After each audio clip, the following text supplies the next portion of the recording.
I died for 6 minutes in 2003. Heaven isn't what we think it is. With apologies to the religious, I feel my story must be shared. In 2003, when I was 15 years old, my heart stopped for 6 minutes. It happened on an ordinary afternoon, at the point in my daily routine when I walked home from the bus stop. In the 4 blocks between the corner where I hopped off the bus and my front door, I started to feel nauseous. It came on suddenly, without warning. I'd felt just fine all day, ate a lunch of Bosco sticks and marinara sauce, something I'd eaten hundreds of times throughout high school. Before I had an opportunity to consider alternative causes, I broke out in a cold sweat. Then I felt the curious flutter in my chest. My heart slipped into what I later learned was an episode of ventricular fibrillation. I became breathless and collapsed. What happened next has been told to me after the fact. I apparently sprawled in the road, where a woman driving a hatchback nearly crushed my skull beneath her tires. Instead, she screeched to a halt, tried to rouse me, then dialed emergency services when she failed to do so. EMS arrived to discover my heart had stopped beating. I was dead technically. They transported my body to the hospital and somewhere along the way managed to shock my ticker back to life. Thus began a harrowing weeks-long journey through the American healthcare system that led eventually to an ablation, pacemaker, and mountains of debt my family's still dealing with. But my heart's all right, and thank fuck it is, because what I learned that day has taught me never to thank God for anything. Because for those 6 minutes, as my lifeless body traveled across the city accompanied by 2 paramedics working tirelessly to revive me, my soul transcended our world to visit the hereafter. During my visit, I learned things about our universe that I wish I hadn't. Perhaps in sharing my story, I might help our species prepare for what comes after we expire. It began with light, blinding, white, pervasive. It bathed me, calmed me. It was everything they tell you about. Beatific, welcoming, the stuff of spiritual experiences. I had the distinct feeling of ascent, like the light was lifting me skyward. I passed through several sets of gates, which my dizzied consciousness hardly registered. Upon reflection, I don't believe they were physical in any sense, and yet I recall the feeling of admittance, as if they might have prevented me from rising had they remained closed. In any event, I arrived in a place without dimension, a place beyond reality. It only made sense while I occupied it. I don't believe a corporeal being can make sense of the astral plane. Something about its intangible existence defies translation. So what I came away with were more impressions than images. I was not alone. Several life forces enclosed me upon my arrival. At first, because of my Christian upbringing, I believed them to be angels. In my incorporeal form, I made the spiritually equivalent gesture of opening my arms, anticipating their embrace. Instead, I felt myself shackled by their powers, like a collared dog. Humiliation and terror came over me. These were not the ethereal beings I'd been led to believe await us. These were cruel, unsympathetic overlords by whom I was fettered. Why, I thought, my soul wailing like a petulant child. Something like laughter returned, but it was cold, mocking. Thoughts floated into my consciousness like birds winging in and out of sight. They delivered some horrifying truths about existence that I'll do my best to relay to you now. Our universe, like many others running parallel to it, contains a pittance of the total energy in existence. It is a farm used to produce souls, which only arise in the precise conditions found in our cosmos. When you hear scientists talk about the improbability of the existence of our Goldilocks universe, it's because they don't actually come into being spontaneously. they're designed, and the hands that craft them are not benevolent gods, but rapacious beings with little care for the creatures they create. Our ultimate purpose, I learned in the custody of the spirits that shackled me, was to ripen until we were ready to serve them on their higher plane. The Big Bang gave birth to the universe, to give rise to life to eventuate in humanity, a sufficiently conscious organism that may be harvested for use as slaves on a higher plane, where time and space dissolve into an eternity we spend in servitude. 6 minutes in heaven felt like a lifetime, which I spent amusing what I perceived to be a childlike spirit with a penchant for psychologically distressing manipulation. It battered me around like a cat with a caught mouse, reveling in the pain it produced. Physical discomforts we imagine hell inflicting upon us pale in comparison to the torture of soul pain. Loss of a loved one comes closest, that piercing emotional damage resulting from trauma. When it became clear my time had not yet expired on earth and I was to return, I was told not to reveal their existence to the rest of my kind. My reward, they communicated to me, would be a marginally improved station among the slave population. Alternatively, if I managed to convince others of their existence, new horrors would await me when I returned. I can't imagine anything worse than what I experienced, subsumed beneath an ineffable grief and torment. For weeks, I tried to explain to anyone who would listen what I experienced. Everyone told me I'd suffered a very serious and traumatic experience for a young man, that the event left scars on my psyche as well as my heart. I gave up trying to convince them. I slowly began to convince myself that what they told me was true. I'd simply imagined it. A death dream, as it were. The mind reckoning with its own imminent demise, trying to make sense of the experience. Then I met someone who claimed to have met God. This was a few years later, when the author of a non-fiction book recounting their near-death experience visited my hometown. I won't reveal the author's name, as I don't want to invite a lawsuit, which I'm sure he'd launch against me if he read that I'd besmirched him. I attended a reading, and afterward confronted him about his tale.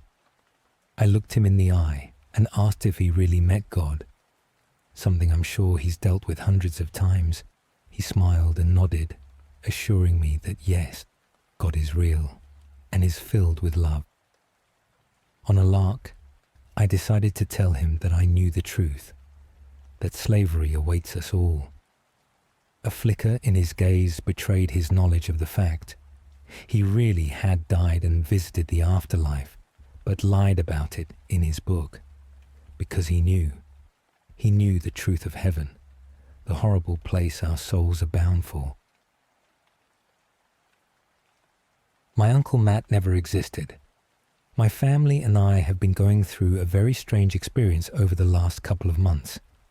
It's hard to even put into words or explain what is going on. I guess I can just start off from where it all started to feel off. A few months back, my family had a big get-together. My parents both have 2 siblings. They all got married and had some kids. Well, all of them except Uncle Matt. He never got married or had kids. That means I have 10 cousins. My aunts and uncles all live within 2 hours of us, so we've all grown up together. That being said, we don't normally have all my aunts and uncles in a house at once. This was a rare occasion to have a family meal when they were all free. I will not be naming every single family member in this post because that seems like a lot of information. And honestly, you've already gotten more information about my family than you ever wanted. But I promise this context is important. Okay, enough with my babbling. Let's talk about what happened that weird night. My parents and I went over to my Aunt Margot and Uncle Ken's house for a BBQ in the backyard. The backyard felt loud and chaotic. I tried to stay out of the way and get the night over with. I was honestly just there for the free food. We were all sitting down at a big table outside. I was so focused on making sure none of the napkins went flying in the wind, I wasn't listening to the conversation. My Aunt Margot came over to the table with a plate of really burnt hot dogs. My mom immediately started to laugh at the sight of them. Is burning food genetic or something? How on earth do you guys always do that to food? The Jensens need to leave the cooking to the Millers, my mum said, with a sarcastic giggle. Uncle Ken looked at her confused. What are you on about, Liz? Uncle Ken snapped back. I mean, Margot burnt the hot dogs, and Matt always burns food when he cooks. Remember, we had to ban him for months from cooking, because we had to order takeout like 3 times in a row. Everyone at the table laughed, recalling their memories. Sighs of recollection bounced back and forth from person to person when my dad spoke up in Aunt Margot's defense. Honey, what are you talking about? Matt is your brother. I really shouldn't have to remind you of that. My mom rolled her eyes in response to my dad. I spoke up because I was suddenly confused about which side of the family Uncle Matt was actually on. You would think I would naturally just know that, but all my aunts and uncles act like siblings and call each other their siblings. My grandparents often referred to their son, daughter-in-laws as just their kids, so it isn't something I always think about. Wait, I'm confused. Whose side is Uncle Matt on? What is the joke? I don't get it, I asked, but was only met with a laugh from all the parents at the table. I finally got an answer from my mum, following the silence of the joke that somehow went over my head. Don't be silly, baby. Matt is your dad's brother. As the words left her mouth, half the table looked confused. Liz, what are you talking about? He's on your side. He's a Miller. My Aunt Margot said as she scraped off the burnt edges of her hot dog. Okay, now I'm with Amanda. I don't get the joke, my mum said, while looking at me with narrow, inquisitive eyes, and then at the rest of the group. Wait. Everyone slow down, Aunt June said, speaking up for probably the first time in the night. This is dumb. Matt is not Liz and I's brother. He has to be on the Jensen side of the family. I sat at the table watching my family in silence. Their eyes darted back and forth. They stopped laughing and were all just scratching their heads. After a few minutes, my mum got out her phone. She found an old family photo from when she was a kid. In the photo were her, my grandparents, my Uncle Paul, and my Aunt June. Nothing out of the ordinary. After looking at the picture, Aunt Margot got out her phone and looked for an old childhood photo. Aha, found one, she stated as she showed off the photo on her phone. Yet again, the photo was normal. It had my grandparents, my dad, Aunt Margot, and Aunt Susan. The next hour consisted of both sides of the family going back and forth showing photos, none of them with Uncle Matt in them. I had a few of my cousins there, but they all lost interest once they ate. I, on the other hand, couldn't be pulled away. I was engrossed in learning where the heck Uncle Matt came from. They kept talking back and forth. They figured maybe he wasn't anyone's sibling. Maybe he was related by marriage or a second cousin, twice removed, that I just called Uncle Matt, because that was the easiest thing to call him. We all have a relative like that, right? I know an easy solution you might be thinking of is to just call him up. That's also what I said, but he was working, and they didn't want to interrupt him. But guess what? I needed answers, so I decided to call him. However, when I looked at my phone, I couldn't find him. In my contacts, I looked through it multiple times. I remembered texting him about something a few days back, so he should have been in my text history. Still nothing. After being weirded out by his contact being gone, I mentioned out loud that someone should call him. regardless of him being at work. No one agreed with me, but once I told them his contact was missing from my phone, they all got curious and looked to see if he was missing for them too. We were all in shock to find him missing from all our phones. The family started to dig through their camera rolls and any digital libraries. They had to try and find any photo of him. Uncle Andrew thought he had a photo of the back of him, but we soon found that we all remembered him looking differently. Uncle Andrew showed a picture of the back of a bald man who looked pretty tall. Aunt June called him crazy and recalled him having long curly red hair. It wasn't like we hadn't seen him in a year, or that he was some kind of distant memory. I saw the guy last week. He came over to my house to help me with some homework, and I can tell you he didn't have red hair or no hair at all. He was, well, shoot. I can't remember what he looked like now that I think about it. It was safe to say we were all creeped out. As the sun went down and it got chilly out, the group moved inside. Normally, this is when everyone would go home, but I saw Aunt Margot start a pot of coffee. It was going to be a long night. The air was tense and full of unease. None of the adults wanted to go home until they had answers. I could tell the adults wanted to talk more, but didn't want to worry the younger cousins. My older cousin Maddie clearly didn't care about anything that was going on. She just wanted to sleep. We convinced her to take my 3 young cousins into the basement so they could all get some sleep, but not me. I was invested. Uncle Matt and I are close. We see each other all the time. How could I not have a shred of evidence that he even existed? As my cousins shuffled downstairs, all the adults huddled around a big whiteboard Aunt Margot slapped on the kitchen island. They started to write down everything they could remember.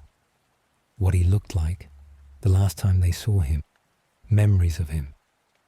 None of it was coherent. It seemed he was a completely different person in all our memories, even if it was a memory where multiple people were around. One of the only things that we could all agree on was that the Jensens always thought he was on the Miller side of the family, and the Millers always thought he was on the Jensen side. My mum recalled a story of Matt and my dad going to a lake to fish, but the hook got stuck on Matt's hat and went flying. My dad told us he remembered my mum telling him the same exact story many times. Everyone had memories of stories where he was on the other side of the family. Soon, everyone was on the phone with a new family member trying to tell them the situation and asking what they thought about everything. My aunts and uncles were talking to realities on the phone I didn't know I had. Relatives that probably only met Matt a couple times at best. All I heard was one dead end at a time. No one knew where he came from or where he went. So the big question was, who is Matt? Was he just some random guy who weaseled his way into the family, telling one side of the family one thing and the other side another? Or was it something so much worse? As the sun came up that Saturday morning, we were all still scratching our heads. The deeper we got into who Matt was, the more freaked out everyone got. I was honestly surprised they let me stay with them all night long. The more digging everyone did, the farther away we felt. The more rabbit holes we went down, the less real he seemed. We couldn't find any evidence that he ever existed. Some of us searched all over the internet for Matt Jensen or Matt Miller, and a few of us searched for other last names in the family. Of course, it was kind of hard to know who we were looking for given we didn't know what he really looked like. After hours of discussion, we compiled a list of attributes that never wavered about Uncle Matt. He was a man. He never had a mustache. He was tall. He was bad at math. And he loved Jim Carrey movies. That might seem like a random grouping of facts, but that's because it was. We couldn't even remember where his house was. Some of us completely forgot, and others remembered different houses. It didn't matter. We weren't going to start knocking on doors to find a man we were concerned never existed. We started to believe that as soon as we began to question who he was, he just simply started to fade away into nothingness, like it was some kind of self-destructive on his own consciousness. It was around 9 a.m. that morning when people started to fall asleep on couches. The night before started with everyone being determined and saying the night wouldn't end until we found Uncle Matt. But here we all were, exhausted and with little to no answers. It felt like accepting defeat by napping on the couch, but we couldn't do much else. At 11 a.m., we all woke up to the sound of my cousins playing in the next room over. We all sat up and rubbed our eyes. You could practically see the gears turning in everyone's heads as they woke up from their stupors. I could tell when they realized their memories actually happened, and it wasn't just a weird fever dream. My Aunt Margot stumbled to the kitchen while yawning and started to dig in the pantry for something substantial the kids could all eat. It was clear they had alrighty raided the cookie stash. As the adults had a quiet conversation, we heard something come from my cousin Cass that made us freeze. "Yeah, remember last night when Uncle Matt gave us all those cookies? It was so much fun," my small cousin said with a hop and a skip. "Wait, Cass, get over here and say that again." My Uncle Andrew yelled in an attempt to sound intimidating, but came out with a voice crack. Cass walked over to us looking like a confused puppy who just got yelled at. "What did I do wrong, Uncle Andrew? I thought if Uncle Matt offered us cookies, I could have them." "Cass, you are not in trouble. This is very important. Are you telling me Uncle Matt was with you guys last night?" Uncle Andrew tried to say in a gentle tone to not scare Cass. "I mean, not the whole night, but he brought us all cookies and put a movie on for us. Then he said he wanted to go hang out with you guys upstairs," Cass told us with a quiet voice. Everyone started to frantically look around the room, looking for any evidence of him being there last night. We quickly asked the rest of the cousins if they saw Matt, and some kids did and some didn't. I noticed something when I started to count the objects in the room. There were 10 adults and me upstairs last night.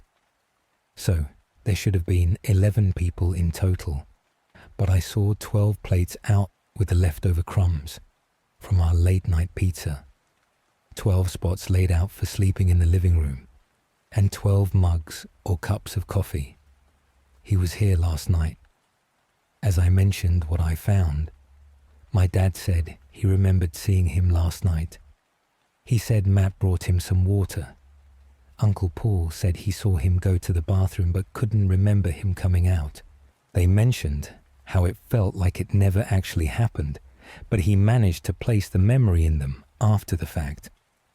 How else would they see Uncle Matt right in front of them and not realize what was happening? I had a strange feeling that started to bubble up. I felt uneasy and restless. "Wait, something is off here," I said loudly to the room. "Everyone line up on the wall. I want to try something." For a second, they all looked at me confused. They normally wouldn't let me boss them around like that, but they were desperate and tired. All the adults lined up against the wall. As I walked by then, I counted out loud. Something strange happened. I counted 12 people, including me. None of the kids were lined up. I wasn't counting myself twice. There was an extra person. Uncle Matt wasn't just here last night. He was with us in the room at that moment. Other members of the family even tried to count. We did it over and over again, even adding one of the kids to the mix. But every single time there was one extra person, but we still couldn't see him. How was he hiding in plain sight? Everyone ended up leaving my Aunt Margot's house that afternoon. We were all still extremely creeped out about the whole thing. But what could we do about it? Not much. It's not like Uncle Matt ever did anything violent. Mostly normal behavior, except for a few memories of him that were kinda weird. One of us remembered seeing him in the kitchen, stacking and unstacking bowls for hours. Another person remembered him once packing for a vacation, but his suitcase only had trash bags in it. And I have a memory of us sitting in front of a fireplace with him reading the instruction manual to a blender for a bedtime story. At least, those were the kind of memories we had in the beginning. As the weeks went on, we started to remember things that got more and more concerning. He showed up in our houses in the middle of the night, or buying us all hammers for Christmas. He once bought hundreds of dollars worth of knives and put them in my dad's car. Once, we developed disturbing memories of him. We tried to tell the police. Of course, they couldn't find any evidence of his existence, so they couldn't help us. It didn't help our case that we couldn't even give them a last name. How on earth are they supposed to find a guy based on his name being Matt and no physical features? So who is Uncle Matt? I can say with 100% certainty, I have no clue. Is he a man? Is he an entity? Is he a figment of our imaginations? Or is he nothing at all? I don't know. And that's the worst part of all. He seems to always be around at family dinners. Most of the time, I count the number of people I end up with an extra person. He feels like a virus, always implanting a memory of himself being around, but in the moment, I never see him.